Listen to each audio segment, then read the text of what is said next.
This week, I want to look at the question, is it okay to love yourself?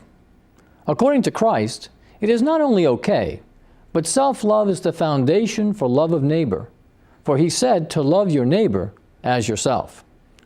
Christ does not reject self-love, but presupposes it in his commandment to love our neighbor. How can self-love be the foundation for love of neighbor? Isn't love, the agape love that Jesus is talking about, supposed to be selfless? But Christ didn't say, love your neighbor and forget about yourself.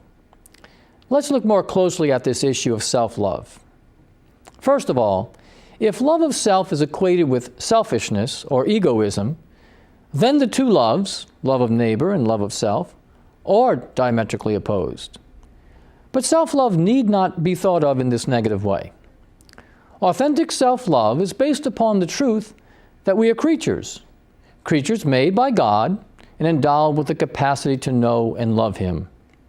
We love ourselves because God created us as a reflection of His goodness and greatness. Not to love ourselves would be to despise God's gift.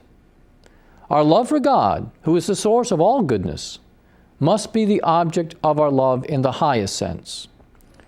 We should love creatures, ourselves and others, to the degree that we participate or reflect in this goodness. Of course, self-love can degenerate into egoism, and we should avoid this. Since God is the source of all goodness, our lives should be theocentric, not egocentric. Let's not forget the greatest commandment, which is to love God with our whole heart, with our whole soul, and with our whole mind. Being egocentric is putting ourselves at the center of our universe, and this is a form of idolatry. Ultimately, this can only lead to frustration and great disappointment. Self-love is based on the truth of our creatureliness. It keeps God at the center of our lives. Only God is great enough to be the center of our universe. If we put anything less in that central position, our universe will lose its meaning and purpose.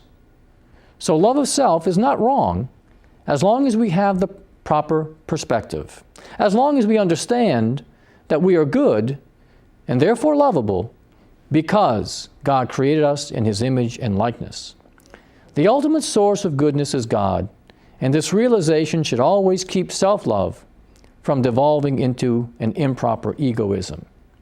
It is only when our universe is theocentric that we can truly be happy. Only when God is our all in all can we find lasting joy. Till next week, God bless.